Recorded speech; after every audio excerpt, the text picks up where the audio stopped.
Welcome to Big Blend Radio's Nature Connection show with Lisa and Nancy, publishers of Big Blend magazines, and nature photographer Margot Carrera.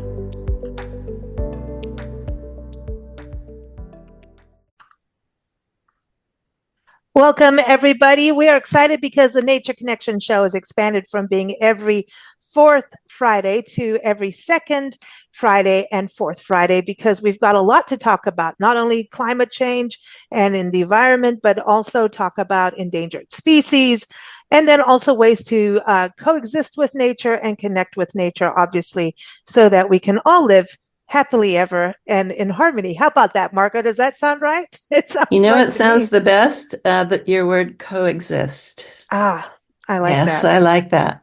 I love the word coexist because that means we can all be doing our thing, not harming each other, but then not, override each other, which is really good. And perfectly talking about that, today we have acclaimed climate and environmental scientist Rob Jackson joining us. Rob is the chair of the Global Carbon Project, a senior fellow at Stanford's Woods Institute for the Environment and Precourt Institute for Energy, and a professor of earth science at Stanford University. He's also an author, and he's joining us to talk about his new book. It's called Into the Clear Blue Sky, The Path to Restoring Our Atmosphere, and it is out now through Scribner. And you can also go right to his website. It is robjacksonbooks.com. It is an honor to have you on the show. Rob, how are you? I am fine, and thank you so much, Lisa and Margot. It's an honor to be here. Hey, we're excited about this because I think, your book number one has some optimism. And a lot of times when we talk about climate change and, everything that goes with it, there's like so much fear. And I think we do need a good dose of fear to make, some change so that we realize like time is ticking. But you also offer solutions. And I think this really comes from, you've done so much work, right, in your career as a scientist in working to reduce tons of greenhouse gas emissions, which we know really helps everything from our air and to create blue skies, right? And also have clean water. It seems that those are a direct relation, which means we're all healthier and happier. So can you give us a little bit of background on how you got into the world of climate science? I can. I was trained as a chemical engineer, and I went to work for the Dow Chemical Company after college. And after 4 or 5 years at Dow, in the petrochemical industry, I went back to school, to graduate school, to study ecology and environmental sciences. And over the last few decades, I've been studying the environment, everything from grasslands to forests, and increasingly in the last decade or two, human built infrastructure, cities, our streets, our homes, our air quality, our water quality. So kind of combining an ecological and an engineering type perspective to ask how can we clean up the earth, and how can we leave the earth a better place for our children, something that everyone wants. I love it. And in your work, the fact that you have actually reduced millions of tons of greenhouse gas emissions through your work, there is actual proof and evidence that we can make positive change, right? We definitely can make positive change. We can make positive change individually. And then there are some things that we can't do on our own, that there has to be systemic change to fix. Individually, we can choose to, we can choose what fuel we use, clean electricity over gas in our homes. And in each of these choices, we're not only helping the climate, we're helping our health today. Our stoves, our gasoline-powered cars, they don't just release greenhouse gases like carbon dioxide and methane. They release ozone, NOx gases, pollutants benzene, pollutants that still kill Americans. 100,000 Americans every year die from coal and car pollution still today, even though our air quality is better than it was when I was a boy. Wow. I mean, Los Angeles is a great example. I mean, when I left Los Angeles when I was a little kid, about a year and a half, and I had all kinds of breathing problems, and this was in the mid 70s. So I'm really young now. But anyway, but apparently I had all these breathing issues, and it developing asthma, and always had a running nose, always was coughing. And then my mom and I moved to Kenya, and I was out in the bush, for the first few years that we were there. And I swear within 2 to 3 weeks, all my breathing issues, all my allergies, everything, even food allergies went out the window. So I wonder how far smog can really affect us, in just that example. Yeah, that's an amazing story, and I can't say that I'm surprised. We surround ourselves with pollutants that are unnecessary. One in five deaths worldwide is attributable to fossil fuel pollution. That's 10 million senseless deaths a year when we have clean fuels already available. And I already mentioned ozone and NOx gases, benzene. This is the number one reason for me to emphasize climate solutions today. It isn't just about our grandchildren. It's to make ourselves healthier, to make our children healthier right now, not in some distant time or for some distant generation. Fossil fuels kill people, and clean solutions are available. Hmm. Can we go through what are good gases and bad gases? There's classical gas, and that's a good song, but there's we, and we're methane. We've heard so much on that, and everyone's like, you've got to become vegan because of the methane thing. And I feel like if we go to extremes, that people are not going to make changes, because it's like, sorry, I feel like if we can get in the middle road, maybe that will help. What do you think? Let's start with methane. What exactly is methane? Is it all cows? Is it all is it the cow's fault? It can't be the cow's fault, but what we did, right? So what's the biggest threat when it comes to methane? The sources of methane are energy related. So every fossil fuel that we use leaks a bit of methane when we extract it from the ground, from an oil and gas well, or from a coal mine. Methane leaks in our pipelines under our city streets to get it to our homes, and methane leaks inside of our homes in the pipelines in our walls, from our stoves, from our furnaces and water heaters. Methane's the second most important greenhouse gas that we control. Carbon dioxide is the first.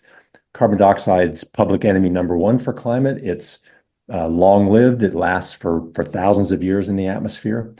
Methane has contributed about 2/3 as much warming as carbon dioxide in recent decades. I think that is public enemy number two, but it's the focus of my current climate research because it's the only powerful greenhouse gas that leaves the atmosphere relatively quickly. And by that, I mean within a decade or so. What that means is that if we could eliminate all methane sources today with a magic wand, the atmosphere would cleanse itself and go back to pre-industrial health within a decade. That's what I think of as restoring the atmosphere, and that's my dream as a climate scientist. Wow, that would be amazing, right? So what would we need to do that? Get rid of, you were talking about there's clean natural gases, right? So my mind I get twirled around on this too. Would that be fracking?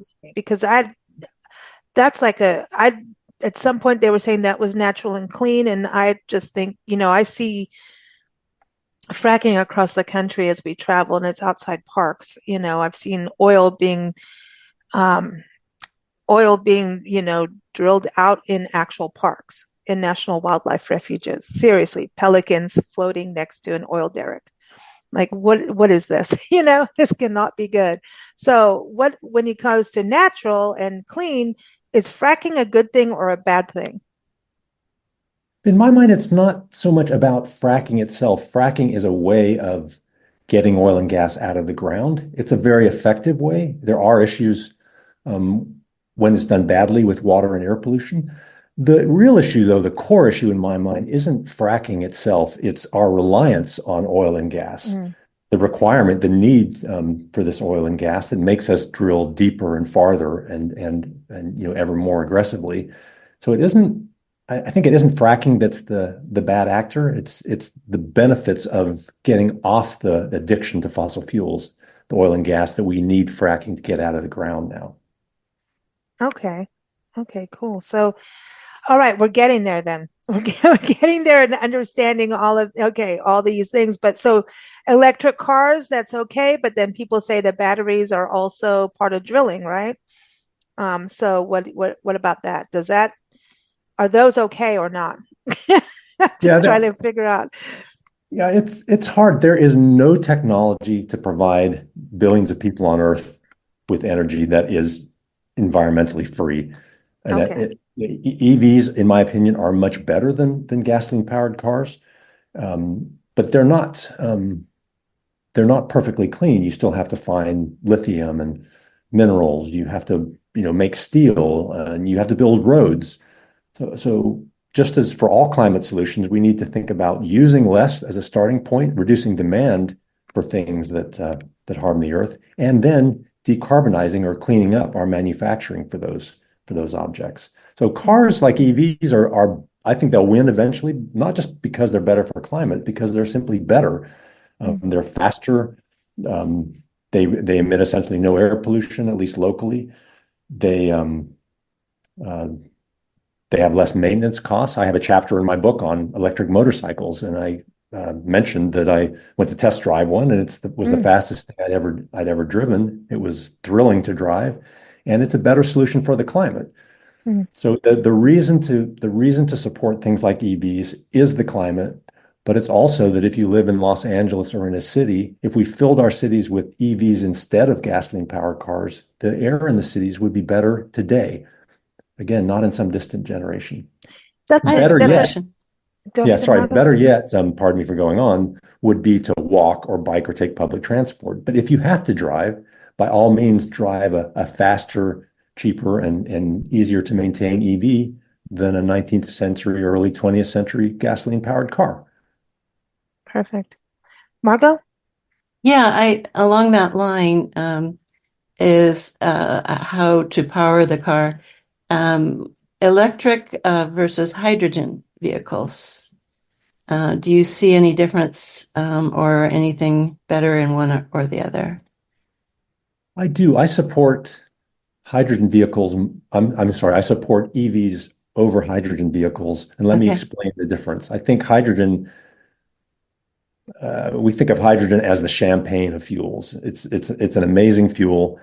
The problem with it is that in general, we have to make it instead of extract it. And the way we make most of our hydrogen these days is to start with natural gas and to use a Mm, process called steam reforming. So it's a dirty process to make it.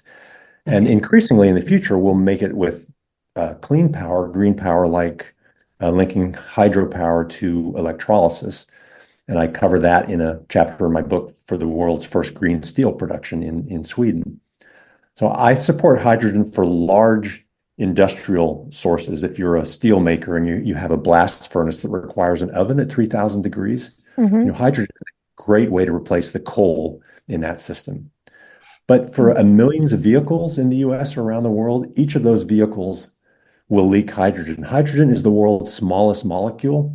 So anything that leaks methane, any pipeline or system is going to leak even more hydrogen. So we don't want, in my opinion, we don't want millions of vehicles zipping around the earth all leaking a bit of hydrogen. I think it's a great fuel for large industrial sources, but not for distributed sources in our pipelines or in our vehicles. Okay, So thank you. yeah, it's sounding like we need to have, and this kind of goes back to our interview with the Texas Aquarium, Margo, where he was talking about that we need a mixed portfolio basically for what Mhm. we're doing in change, because some things will be, if you're, trucks, shipping goods, goes across the country, they're going to need real gas, right? And then when it comes to in cities, especially metropolitan areas, they're going to use more EVs. And I love the idea of walking and bicycles. It's just healthier, right? And then public transportation. But even public transportation is starting, we've got things like Amtrak. I don't know how clean they are, how clean like something like Amtrak would be for the environment, but I figure it's if you've got more people getting in an Amtrak, it's probably better than individual cars, right? Those kinds of things for long distance travel. Yes, and we can clean up our rail lines and public transit systems more quickly and in some ways more easily than we can each of us individually doing the same thing. Mhm. So yes, I think anything we can do to make our public transport better. We don't do a good job of public transport in the US. And you mentioned you grew up in Kenya. You go to Mhm. other countries, you go to South America, for instance, and the buses are fantastic. They're comfortable, they're family friendly. Everyone uses them instead of in the United States where Mhm. only not the full spectrum of society typically gets on a bus in a typical day. That's not true in other countries. That's a choice that we make in the US. Yeah, and England does it. I mean, they go by rail all the time, or the tube, things like that. Yeah. So Europe is doing it. In Europe, I mean, we look at Europe, everyone's walking, and the other thing with long distance, and I look at, you were talking about really walking around if you're in a city doing that kind of thing, but it's also about where we get our food. And we're starting to see some good changes happening with rooftop gardens, like chefs having their own herb garden or just outside the city, or even urban farming and stuff like that. So, um, food and crops come local, farmers markets, CSAs, things like that. Does that help us in regards to fossil fuels in a big picture at all?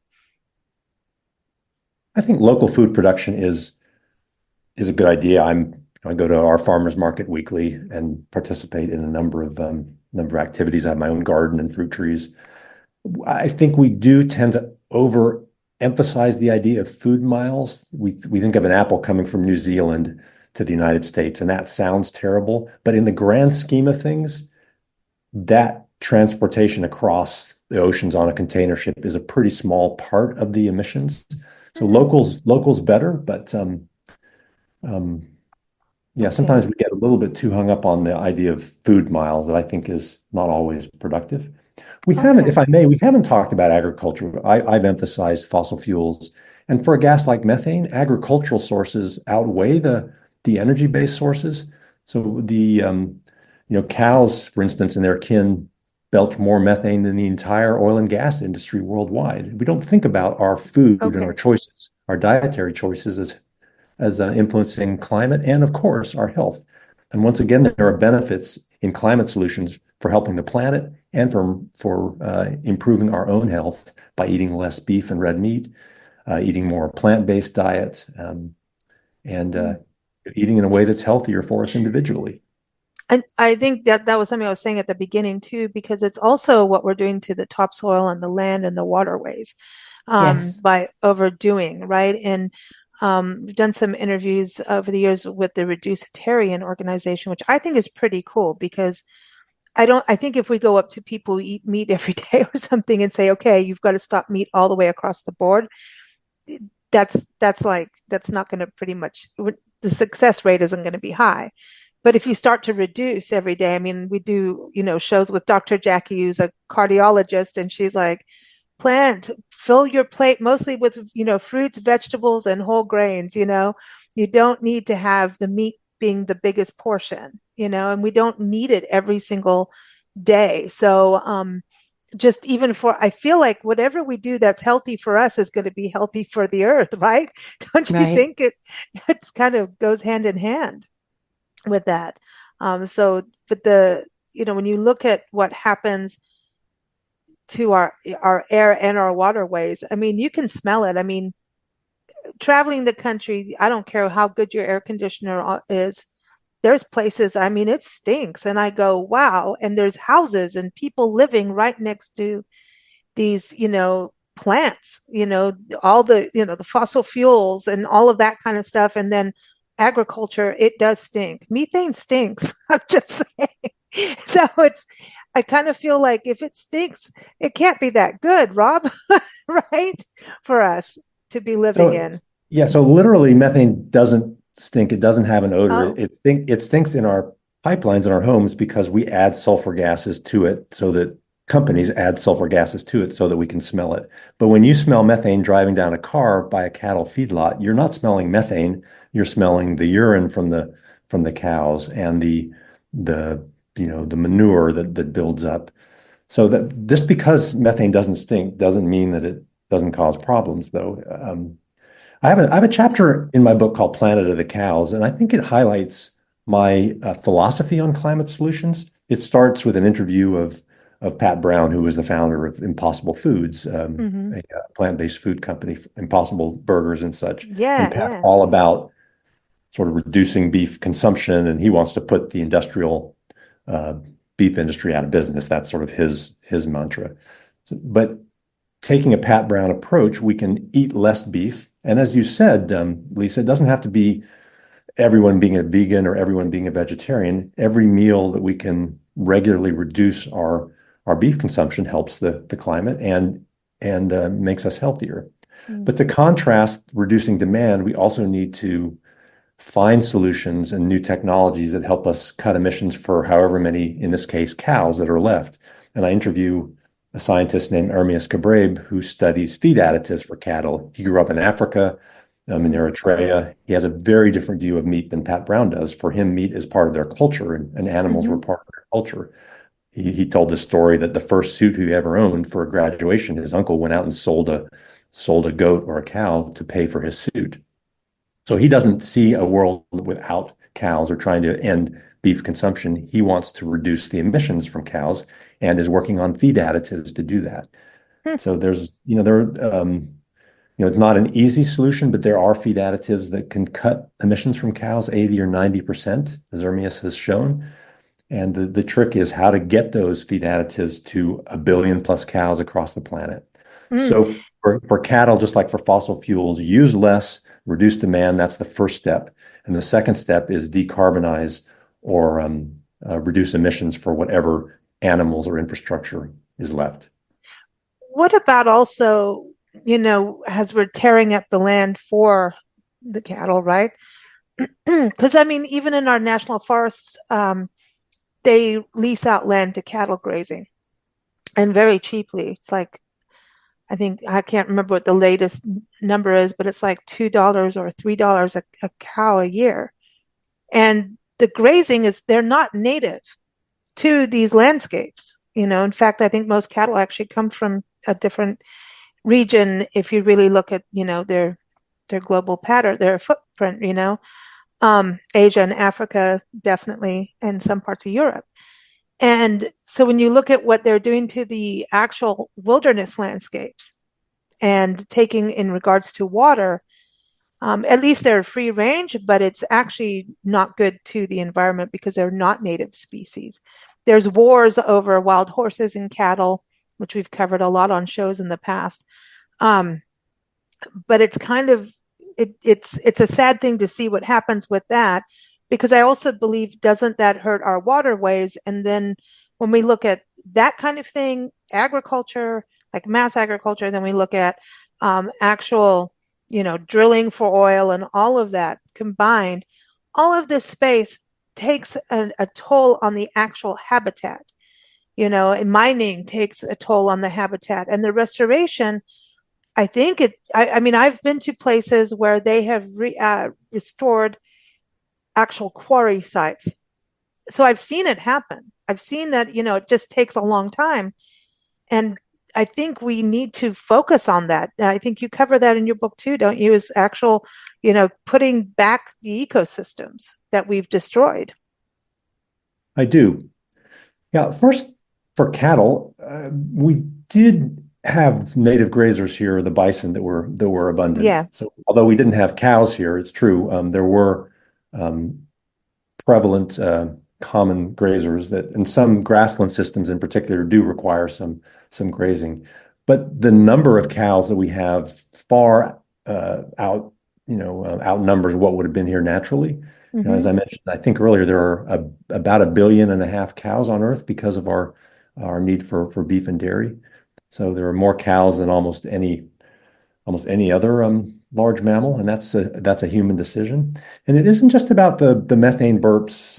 It's the deforestation that goes with clearing land for new soybean growth, soybeans fed to cows, and beef production. 80% of current deforestation in the Amazon is driven by the need for beef production. Uh, we use a lot of water for our cows. I was researching this book. I learned a statistic that that shocked me, and I study environmental statistics for a living.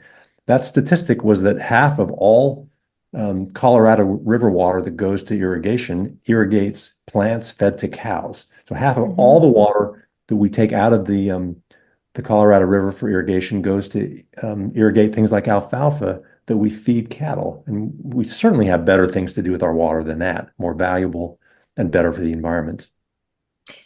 It is really true about the Colorado River.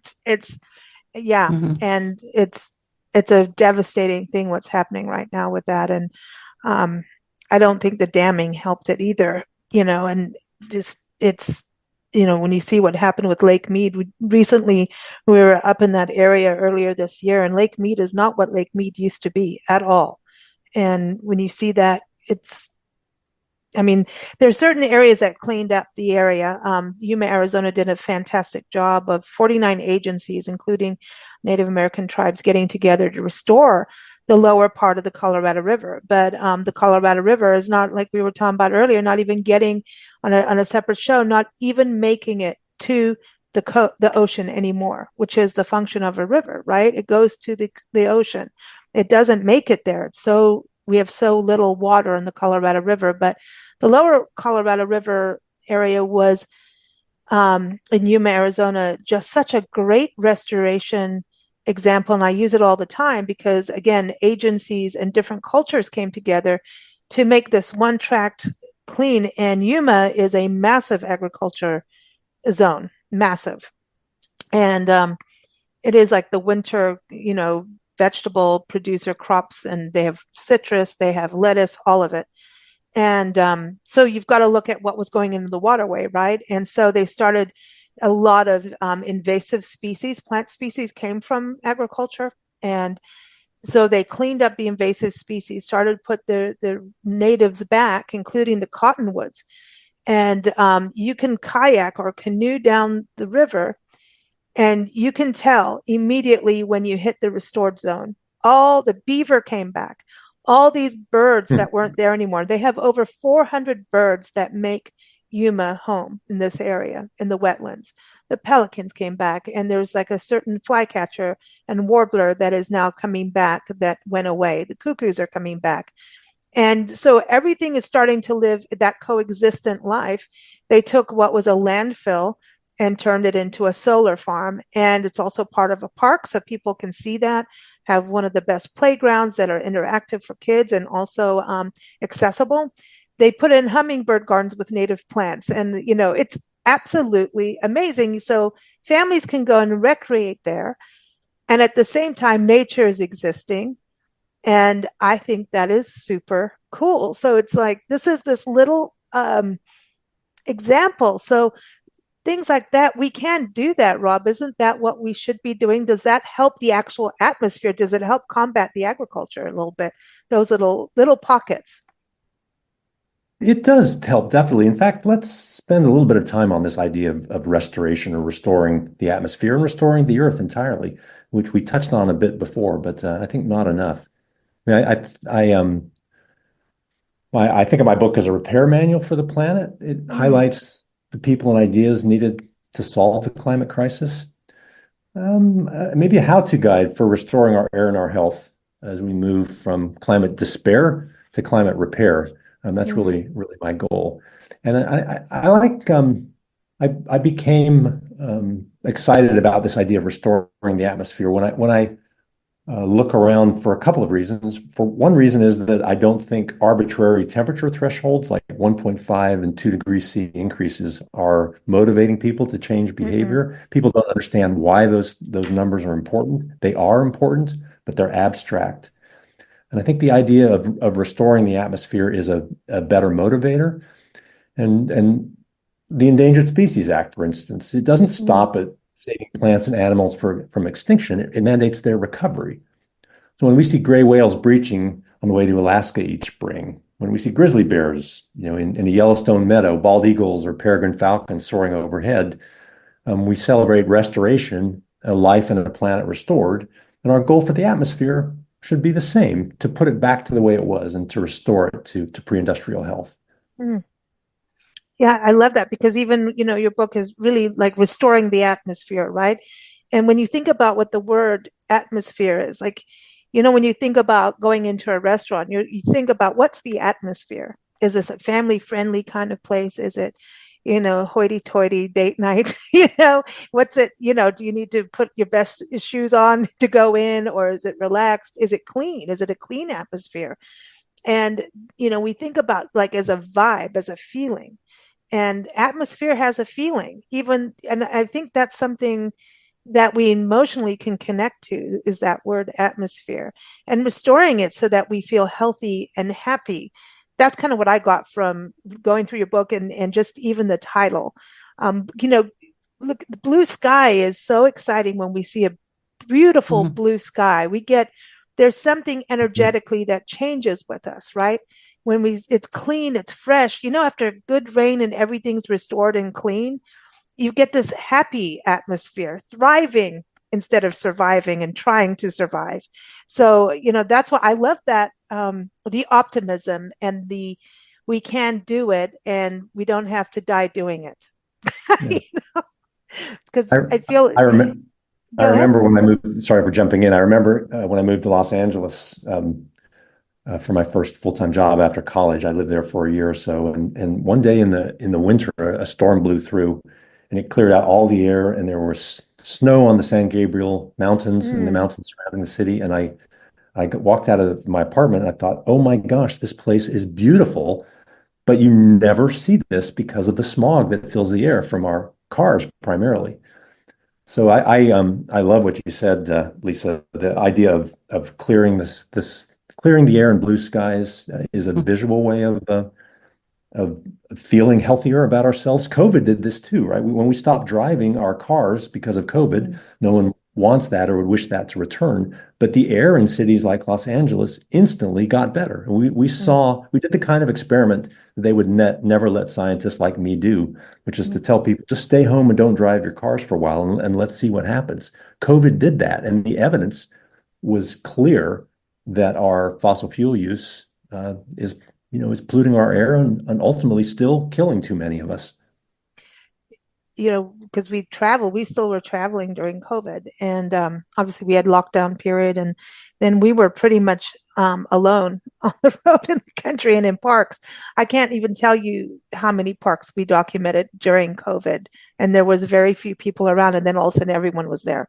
But at that time, places that are, just scenic pull-offs, on major roads, you could actually see the view. I remember being in Pennsylvania in the vineyards and being able to see all the way to Canada over the Lake Erie, I don't know if it's always like that, but it was just like everything became very crystal clear, and the roads, the turnouts.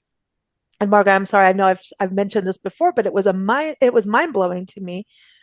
They were all covered over with vegetation. There was no road, and then we're like, well, we can't drive here. Like, it's all home.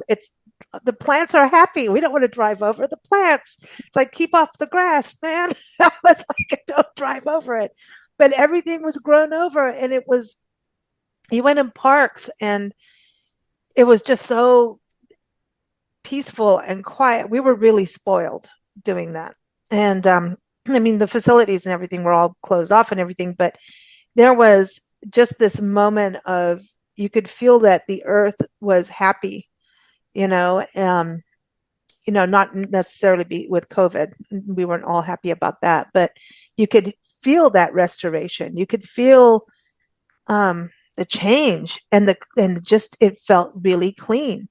Now we're back with road construction and all that, those fumes, and, we need the road construction, obviously, but, it is a whole different world being back on the road again. My eyes don't like all the fumes. My eyes are really sensitive to all of it.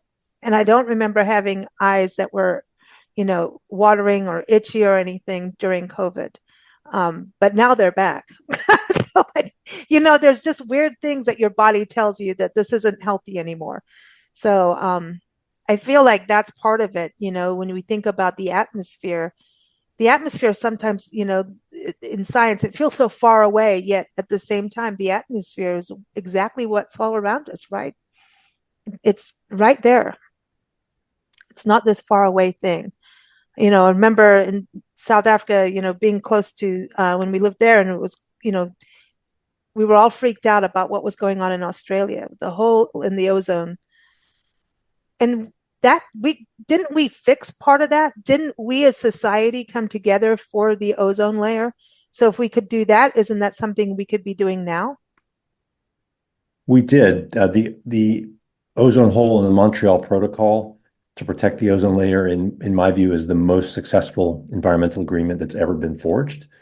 We saved, millions of lives a year from that agreement. We still save millions of lives. It saved an incredible amount of warming because CFCs are super potent greenhouse gases. It saved people from skin cancer and cataracts. Billions of people are healthier because of that. In fact, the planet might not have been habitable, this century if the ozone CFC use had gone on unchecked.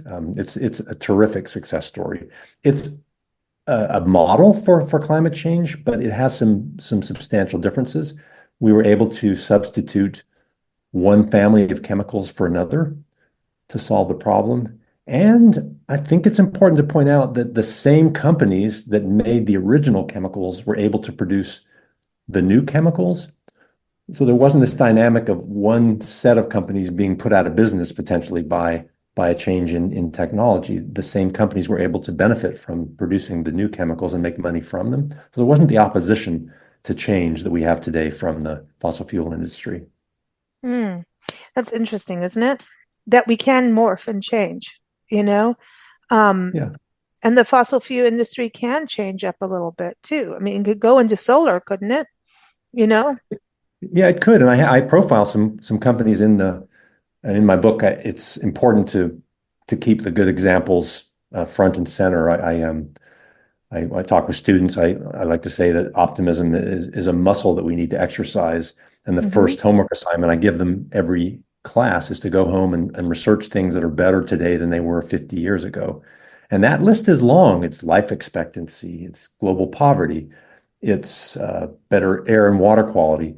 It's lead levels dropping 96% in our children in the US because we phased out leaded gasoline and saved trillions of dollars a year by doing it. And of course, it's the Clean Air Act, a bipartisan act that we still benefit from today and that has a 30-fold return on investment. So it saves lives, hundreds of thousands of lives a year at a great return on investment. So the success stories are out there. I think chronicling and keeping those success stories front and center in our minds makes it easier for us to see that we can succeed at climate change too. When you look at past problems that we've beaten, you think, okay, we can do this. It's harder, a lot harder than the ozone hole, but it's not impossible. Mm. And holding,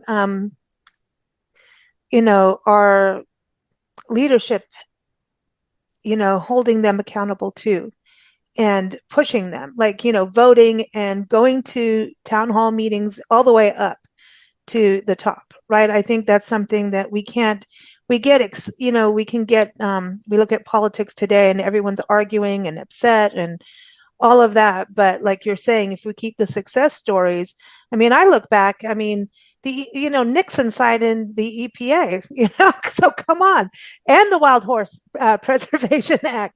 So you've got to think, both sides of, both parties, if you will, have been instrumental in protecting the planet. And I don't know anybody who doesn't not care about the future of our planet for themselves and for their families and for their, children and future children. So it's coming together and really going, hey, what can we do? And look at the success we have done and look at the changes we've made. And because people don't like change, but the reality is climate is changing, but we can work together. I feel like, I love that you're saying that about the success stories. Don't you think so, Margot, too? That's so important to wave that flag, basically, that we can make these positive changes. Right. I think that we're seeing now, or at least I'm seeing now, because my eyes are searching for it, success in people like yourself who are coming forward and showing the research, showing what's happening and what's working. And that's why we created this show. We want people to know that it can be done, and that we want people to go and study, like in your classroom, to study, how can we make a change, and document the changes that are happening. I'm seeing one of my favorite shows is it's about a farm, a woman who started a small farm for creating flowers. It's called Florette. And she bought land that was destroyed by a large farm that had been there before. They really didn't even have nutrients in the soil. And she documents how they tried to, they actually did turn it back into healthy soil, healthy farming activities, and how nature started to come back. And each layer of nature, each year something new would change. There'd be a little disruption, and then there'd be another layer coming in. Like maybe in the first year they had trouble with pests, the bugs and what have you.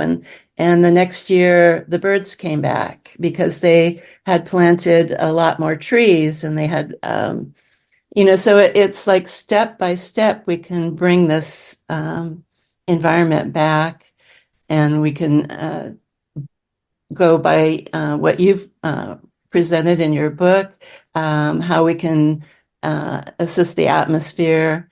And even you're talking about methane gas. Methane gas is caused by, I believe, organisms, that are breaking things down. And, so in the healthy farm situation, you don't build up all those organisms. And so you aren't producing the excess methane gas, and things are done differently. And these people are showing how they're done so that we don't build up the excess methane gas. And, I would like to know what your opinion is as to what our next steps should be, kind of outlined for us. What can we do in our homes? What our country needs to do based on everything that you've researched and put out in this book?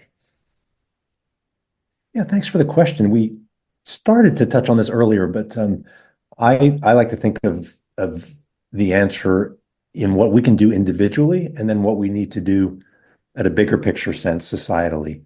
And individually, the list is long. It's not the list isn't long enough for us to fix climate change on our own, but there's a lot we can do individually. And I start with the sources of the most pollution in our lives: our transportation, our cars, our homes. So we can choose to as we discussed before, we can choose to walk, or I bike to work. We can take public transport, and if we have to drive, we can choose to drive a faster, cleaner EV than a gasoline-powered car that releases carbon dioxide pollution and NOx and carbon monoxide and other pollutants into our air that still kill people. We can choose to power our homes with clean electricity instead of gas. I study a lot of people's gas stoves. I've been in hundreds of homes to measure the methane leakage from stoves while people cook and while they're off, but also the levels of benzene and NOx gases that gas stoves emit into our home. You would never stand over the tailpipe of a car breathing in the exhaust voluntarily, and yet we willingly stand over our stoves breathing the same gases in our homes, and there's no catalytic converter for our stoves. So why do we choose to do that? Part of the reason is because we've been taught to believe that gas is clean, and it is clean if you're one of the billion people on Earth still cooking over wood or dung in your home. But for the rest of us, Gas is the dirtiest fuel that we use indoors, and electricity is much cleaner and faster. So we can make choices that reduce our emissions for our cars, our transportation. We can fly less. We can cook over cleaner fuels. We can reduce our beef and meat consumption, eat lower on the food chain, more plants, as you talked about earlier, Lisa. Mm. There are a whole family of things we can do individually, but then there is this other set of things that we can't fix on our own. We cannot produce green steel on our own. The industrial needs are too big. We can't produce clean cement on our own. So we need systemic change at the national and international levels. We need to pay for pollution more directly. In Europe, the polluter pays. In the United States, the polluter doesn't. So any technological solution that you want to add on to something in the US is always going to be cheaper than free, right? It's always going to cost a bit more money. So we need a carbon price, we need to pay for methane pollution, and we need systemic change, and in some cases, new regulations to incentivize cleaner fuels.